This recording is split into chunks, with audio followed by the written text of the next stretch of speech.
यदा यदा हि धर्मस्य ग्लानिर्भवति भारत। नमस्कार साथियों, न्यूज पावर में आप सबका स्वागत है। न्यूज पावर आप सबका हृदय से स्वागत करता है। नमस्कार मित्रों, न्यूज पावर के मेरा गांव मेरा शहर की पड़ताल में आप सबका हृदय से स्वागत। न्यूज पावर की पड़ताल आज हरबंसपुर चौराहे आजमगढ़ पहुंच गई। देखिए हरबंसपुर चौराहे पर टेम्पो वालों की भीड़, आपने देखा होगा। एक छोटी सी हिस्ट्री को आप बैक में जाएं तो दिल्ली की सरकार को टेम्पो वालों ने बदला था। जनमानस की आवाज टेम्पो वालों की आवाज के बारे में ये टेम्पो वाले भाइयों पर क्या असर पड़ता है, उसी चीज को ध्यान में रखते हुए हमने हरबंसपुर तिराहे पर खड़े रहे इस टेम्पो पर सवारी अपने परिवार को पालने की कोशिश करने वाले आम लोगों से कुछ बात की। वो बात की सच्चाई में एक संभ्रांत व्यक्ति का भी दर्शन हुआ जो एक पढ़ी लिखी सोसाइटी का प्रतिनिधित्व करते हैं। डॉक्टर साहब, अब उनके विचारों से आप आंदोलित हो सकते हैं, आप क्रांतिकारी भी, आप उस सच का क्रांतिकारी बन सकते हैं जो समाज की आवश्यकता है, देश की आवश्यकता है, समाज और देश को बचाने की आवश्यकता है, संवैधानिक मूल्यों की रक्षा करने की आवश्यकता है। जय भारत, जय गीता, जय संविधान। न्यूज पावर का स्लोगन संवैधानिक और आध्यात्मिक दायित्व का संतुलन की यात्रा का अभिव्यक्ति है। आइए मिलते हैं इनके विचार से। मतलब आपकी बचत कम हो गई है, कहने का मतलब बचत कम हो गई है। सारा पैसा जो बचता था अब वो महंगाई के खर्च में नहीं है, अब कर्जा हो जा रहा है। अब कर्जा हो जा रहा है। तो ये आम आदमी की तकलीफ है। वाले का कर्जा, आप ये पहले वाले का कर्जा, पहले 500 रुपया कमाते थे तो परिवार चल जाती रही होगी, लेकिन अब 500 रुपये में परिवार चल पाएगी? मतलब महंगाई ने आपके खर्चे को बढ़ा दिया। हमारे खर्चे को नहीं, पूरे देश को तबाह कर रहा है। आने वाले बच्चे जो है न बढ़िया पढ़ पाएंगे, बढ़िया खा पाएंगे, न बढ़िया इलाज होगी। पूरे देश के लिए ये घातक है। ये योगी मोदी की सरकार एकदम घातक सरकार। अरे आप नाम ले रहे हैं, नाम मत लीजिए, ईडी वाला पहुंच जाएगा आपके पास। क्यों नहीं पहुंच, क्या करेंगे पहुंच कर, कौन हमारे पास है? अच्छा देखिए, आम आदमी को भी बड़ी बात कि आज का पैदा होगा तो बच्चे को दूध चाहिए कि नहीं चाहिए? बिल्कुल चाहिए। दूध पर GST लगाए हैं, बच्चा पैदा हो रहा है तो GST दे रहा है। अरे बच्चा पैदा हो रहा है, उस पर 4 लाख रुपए का कर्जा है, राष्ट्रीय कर्जा है। हर बच्चा पैदा होता है तो 4 लाख का राष्ट्रीय कर्जा, 2 लाख का कम से कम पैदा होगा। कर्जा हर सरकार को टैक्स दे रहा है दूध का। हाँ, टैक्स दे सरकार। जबकि कहा गया था एक राष्ट्र एक टैक्स होगा, जबकि एक राष्ट्र एक टैक्स हुआ? आंसर है नहीं। हमका दूध पर कौन टैक्स लगा? हाँ, पहले तो ये सब फ्री था, आटा चावल फ्री था, टैक्स फ्री था। दूध तो आजकल पैदा बच्चा हुए दूध चाहिए ना, अब लड़का को टैक्स लगाओ तो एजुकेशन पर टैक्स लग रहा है, एजुकेशन पर टैक्स लग रहा है, हर चीज पर आप टैक्स लगा रहे हैं। आप युवा हैं, आप क्या सोचते हैं? आप कितना कमा लेते हैं दिन भर में? 200 रुपया। 200 रुपये में आपके परिवार के कितने सदस्य हैं? 4 लोग हैं। 4 लोगों का खर्चा 200 परिवार से सब्जी की भी व्यवस्था कर लेंगे? नहीं हो पाता है। आप बताइए भैया, क्या आप कुछ कहना चाहेंगे? डॉक्टर साहब बताइए। डॉक्टर साहब नमस्कार। आप ये बताइए कि अपना नाम बताइए सर, और आप बताइए कि महंगाई वास्तव में कितना मतलब समाज को परेशान कर रही है, नहीं कर रही है? आप क्या सोचते हैं, क्योंकि आप एक बुद्धिजीवी हैं, आप डॉक्टर साहब हैं बाय प्रोफेशन। अरे सोचना क्या है, पूरे विश्व में सबसे ज़्यादा टैक्स इसमें शिक्षा पे है। हाँ, शिक्षा पे, हाँ, जो कि सबको एक समान शिक्षा होनी चाहिए। हाँ। यहाँ आपके पास 10 रुपया 10 शिक्षा लीजिए, 100 रुपया 100 रुपये शिक्षा लीजिए, 1000 शिक्षा लीजिए। जो जिस पे देश खड़ा होता है, भविष्य खड़ा होता है, वही यहाँ खराब है। तो कहाँ जो एजुकेशन सिस्टम पूरा टैक्स फ्री होना चाहिए, एकदम होना चाहिए। हर आदमी में एक ऑटो वाले का, एक रिक्शा वाले का, एक DM का, SDO का बच्चा एक ही जगह पढ़े। यहाँ सबके लिए अलग अलग शिक्षा है। मतलब सर्व शिक्षा अभियान का असली पर्पज तो ये था कि सभी लोगों के एक सुविधाएं मिलती। और आप इसी पर ध्यान दीजिए, कैमरे पर, और कैमरे पे ही आप दुनिया के लिए आपका संदेश जाएगा। आपने एक बहुत बड़ा क्वेश्चन रेज किया कि वास्तव में सर्व शिक्षा अभियान का पर्पज ये था कि हर वर्ग, हर समाज, हर जाति और हर धर्म के बच्चे को भारत के राष्ट्र निर्माण में अपने योगदान के लिए एक ही शिक्षा मिलनी चाहिए था और एक स्तर पर मिलनी चाहिए थी। ऐसा नहीं कि उसे प्राइमरी सरकारी स्कूल में पढ़ने वाला गरीब का बच्चा होगा और प्राइवेट कॉन्वेंट कॉलेजों में पढ़ने वाला, स्कूलों में पढ़ने वाला सिर्फ अमीरों का बच्चा होगा। तो ये दोहरी शिक्षा नीति जो है ख़त्म होनी चाहिए, आपका कहना ये है। और ये कैसे ख़त्म होगी जब इतनी महंगाई में जो बच्चे का पिता अपने पेट के लिए व्यवस्था नहीं कर पा रहा है, तो राष्ट्र के लिए निर्माण में अपने बच्चे को क्या तैयार कर पाएगा और प्राइवेट कॉन्वेंट स्कूलों में कैसे भेज पाएगा? तो सरकार की है ना, सरकार खत्म करनी चाहिए ना। हम भी टैक्स दे रहे हैं, ये भी टैक्स दे रहे हैं, बड़े गरीब आदमी अमीर सब लोग टैक्स दे रहे हैं। तो ये जिम्मेदारी सरकार की है, न कि आम आदमी। हम तो उनको सरकार बनाते हैं, आप हमारी समस्याओं का समाधान करिए, वो तो अपने लगे रहते हैं। भाई आज देखिए करीब हर साल 6000 प्लस लोग भारत छोड़ के अमेरिका जैसे कंट्री में शिफ्ट हो रहे हैं। हाँ, कौन लोग? ये हमारे हाई इंटेलेक्चुअल सोसाइटी के लोग हैं जो जिनकी सरकार उनको रोक नहीं पाती है, और चूंकि इंटेलेक्चुअल होते हैं तो यहाँ से छोड़ करके दूसरी जगहों पे जाके बसना हम यार होंगे नहीं, ये शिफ्ट होंगे नहीं। हाँ, ये हो नहीं पाएंगे। ये तो अपनी परिवार नहीं छोड़ पाएंगे। जहाँ वहाँ पर आए जो सबसे ज़्यादा संभ्रांत है, लूट रहा है यहाँ भारत और लूट तो हमारे शिफ्ट हो जा रहा है। हाँ, और अरबों रुपया यहाँ से ले आ करके नीरव मोदी गायब हो गया, मेहुल चोकसी गायब हो गया है, माल्या गायब हो गए साहब, और उनके पैसे आ गए क्या? अच्छा, ये 15 लाख और 2 करोड़ नौकरी का रोजगार पर आप क्या कहना चाहेंगे? आम आदमी क्या सोचता है? और आम आदमी तो सोचता था कि मिल जाएगा, हाँ, वोट दिया। हाँ, आज तक इंतजार कर रहा है कि मिलेगा। कहीं किसी को मिला है क्या 15 लाख में से कुछ?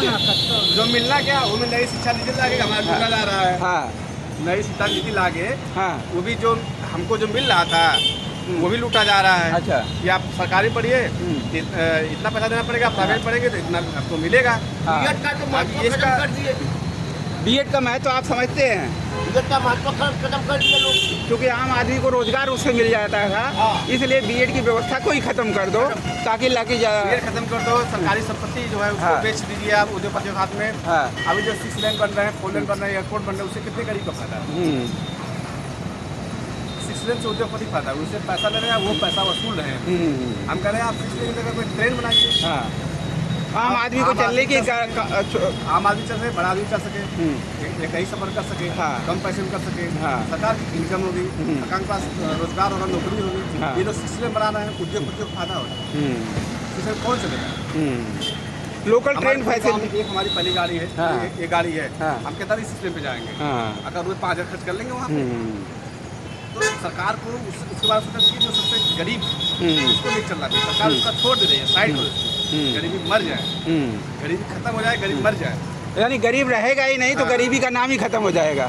यानी एयरपोर्ट का मतलब गरीब को उधार नहीं, गरीब को उधार नहीं, क्यों भैया? अब भाई एयरपोर्ट के नाम पर वहाँ पर गरीबों के पास, जिसके पास 2 बीघे 4 बीघे की ज़मीन थी, अब वो सब एयरपोर्ट में चला गया। अब उसके पैसे से वो क्या कर लेगा? अधिक से अधिक अपने गाँव छोड़ करके जाना होगा।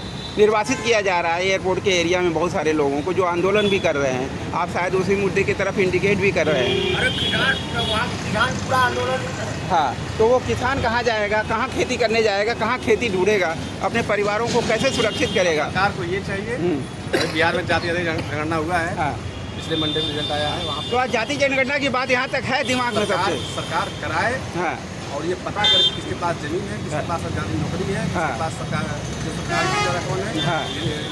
ये कार्ड होना चाहिए जो सरकार नहीं कर रही है।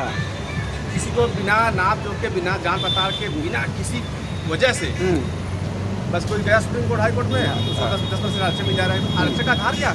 क्यों दे रहे हो? कोई आंकड़ा है? आपने काउंटिंग की? आपने हिसाब किताब किया? जिसका 10 लाख 8 लाख इनकम है, 20,000 पर आप नहीं, 10 लाख 8 लाख इनकम वाले को आपने गरीब बना दिया। और जिसके 5 लाख 4 लाख इनकम वाला है, उसे टैक्स बना रहे हैं, टैक्स देने के लिए टैक्स पे ही बना रहे हो। अब उसे ITR भरवाना चाहते हो, उसे 2 लाख 4 लाख का लोन लेने के लिए आपको ITR भरना पड़ता है। ITR दिखाए तो लोन ले, नहीं तो घर के प्रॉपर्टी खेती बाड़ी दिखा करके लोन ले।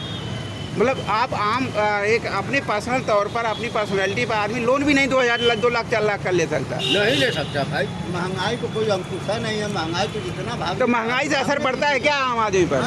महंगाई का असर है, देश पर असर पड़ रहा है। साहब ये बताइए, आप तो थोड़ा सा पढ़े लिखे हैं, आप डॉक्टरी पेशा में हैं, क्या फिर भी आपके महंगाई का असर नहीं पड़ता क्या? क्यों नहीं पड़ता? हम लोग आपकी सेविंग जो थी, जो कल मान लीजिए 500 रुपये रही हो, क्या आज भी 500 रुपये की सेविंग हो जाएगी? नहीं हो पा रही। सबका प्रभाव है, सबके प्रभाव है।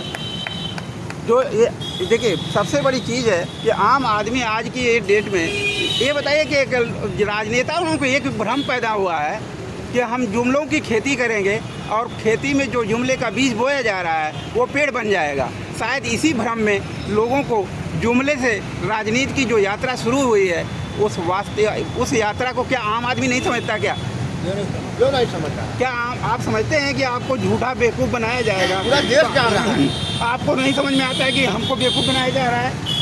क्यों नहीं, पूरा देश जान रहा है। आपको समझ में आता है वैसे कि झूठ और सच का फर्क नहीं बोल पाएंगे? आपको समझ में आता है? आपको भी नहीं समझ में आता। अगर नेताएं और पार्टियां इसीलिए जुमले का खेती करती हैं क्योंकि आम आदमी जो समझ रहा होता है वो भी कह देता है कि मुझे नहीं समझ में आ रहा है, और जो नहीं समझता एक्चुअली आज के दौर में आम आदमी वही सोच पाता है जो आज मीडिया छापा, हाँ। कल पढ़ा, आम आदमी नहीं सोच पाता, ज़्यादा नहीं। उसके पास अवकाश नहीं, तुमसे ज़्यादा वो नहीं सोचेगा हमको क्या मिला है, हमारे बच्चे क्या मिला है, तब तक वो कोई निर्णय ले ही नहीं सकता। अच्छा, उसको जानना चाहिए कि हमारे आसाम मजबूरी क्या है, हमें हमारे शिक्षा के बच्चों के लिए नौकरी के लिए क्या मिलता है। हाँ। तो आम आदमी इससे बहुत दूर है। तो ये मीडिया में छापती है, वो पढ़ते हैं, वो हिंदू मुस्लिम रात दिन हिंदू मुस्लिम सिख ईसाई यही चल रहा है। 7वां साल जा रहा है, हाँ। कोई वैकेंसी इन्होंने नहीं निकाला। अच्छा अब हमारे लड़के तो अब हमारे लड़के बेकार हो गए। 35 साल हो गया। हाँ। अब 30 साल से था, 30 साल मान मिल जाता हाँ। लेकिन अब तो 35 साल हो गया, अब तो उभर नहीं पाएंगे। बेकार हो गए। अब बेकार हो गए।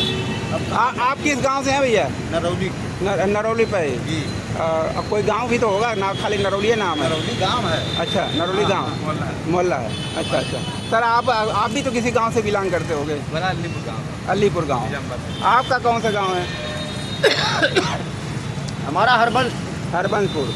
देखिए ये लोग अलग अलग गांव से भी हैं और एक है संजोग ही था कि भाई साहब डॉक्टर साहब संजोग से आ गए और अपनी बात रखे, जो पढ़े लिखे समाज का प्रतिनिधित्व करते हैं, और उन्होंने पूरी ईमानदारी से और एक जो सामाजिक चेतना को सच्चाई को सामने रखने की कोशिश किया। डॉक्टर साहब और कुछ कहना चाहेंगे जो आज जुमला और व्यवहारिक राजनीति का फ़र्क है उसे आप किस नज़रिए से देखते हैं? कुछ कहना चाहेंगे। सबसे बड़ी चीज़ है कि सरकार एक देश एक शिक्षा लाए, सबसे बड़ी चीज़ है। बाकी चीज़ तो हम छीन लेंगे उससे। अच्छा, हमको शिक्षा मिल जाएगी तो बाकी चीज़ से हम छीन लेंगे, दौड़ा छीन लेंगे, मतलब भी छीन लेंगे। तो उसके लिए आप आरक्षण के बारे में क्या बोलना चाहेंगे? जाति जनगणना होनी चाहिए? होनी चाहिए। कैसे मालूम होगा कितनी जातियां हैं देश में? क्यों, छोटी बड़ी सभी जातियों की सभी जनगणना। जातियों का होना अब बकरी की जनसंख्या पता हो जाती है, शेर भालू की जनसंख्या पता हो जाती है, तो हम इंसानों की भी जो जातियों में बांटा गया जिसके बेस पर आज सदियों से, तो वो जातियों की संख्या भी तो पता होनी चाहिए। देते पूरे ये देश आम में आदमी को कम से कम एक भी नहीं, हर 15 साल में जाति जनगणना होनी चाहिए। हाँ, तो ये देखिए ये टेम्पू चलाने वाले लोग अंग्रेजों से बड़ा गुनाह कर रही है, जो लूट रही है गरीबों को। अंग्रेज थे, जाति जनगणना कराते थे, 1931 जनगणना हुई है। अच्छा, आज तक इन्होंने नहीं करवाया, बीच में 2 बार करवाया। मतलब जो काम अंग्रेज कर सके वो भारतीय सरकार नहीं कर पाई। ये बस क्या है, अभी जो महिला आरक्षण अभी लोकसभा पास हुआ, हाँ। लागू नहीं हुआ है। अरे वो तो 20 पास हुआ। हाँ महिला सम्मान चिल्ला रहे थे, हाँ, हाँ। चिल्ला रही थी। हाँ। हम ये कह रहे हैं कि सिर्फ सवारी महिला सम्मान के लायक है। हाँ। जैसे ओबीसी और एससी की बात आई, सबको लायक हो गया। आरक्षण का नियम क्या है, क्या ये लोग जानते नहीं है? ये लोग खूब जानते हैं। आरक्षण का नियम है, वो कोई अमीर वाला उन्मूलन नहीं है, गरीब से आप अमीर बन जाए। हाँ। कुछ सामाजिक आर्थिक आधार से शोषण किया गया, उस आधार पर आरक्षण बना है। तो उसका उद्देश्य कुछ और है। ये लोग पूरा सिस्टम ही बदल दे रहे हैं, पूरा सिस्टम बदल दे रहे हैं। हम कह रहे हैं आपको आरक्षण चाहिए, या आप हिंदू राष्ट्र बना रहे हैं, रात हिंदू कर रहे हैं। हाँ। आप क्यों नहीं जाति खत्म कर देते? तो सरकार आपकी है, हाँ। ज़्यादातर स्टेट में है, केंद्र में भी आप है, खत्म करिए ना। अगर नहीं करेंगे, जात का नाम मलाई मारेंगे, हाँ। तो मलाई चाहिए जात के नाम पे, और आरक्षण नहीं देंगे। आर्थिक आदमी को आरक्षण चाहिए। ये सबसे बड़ा जुमला है। ये सरकार सुधरेगी नहीं, न सुधरी है न सुधरेगा, इसे उम्मीद करते हैं।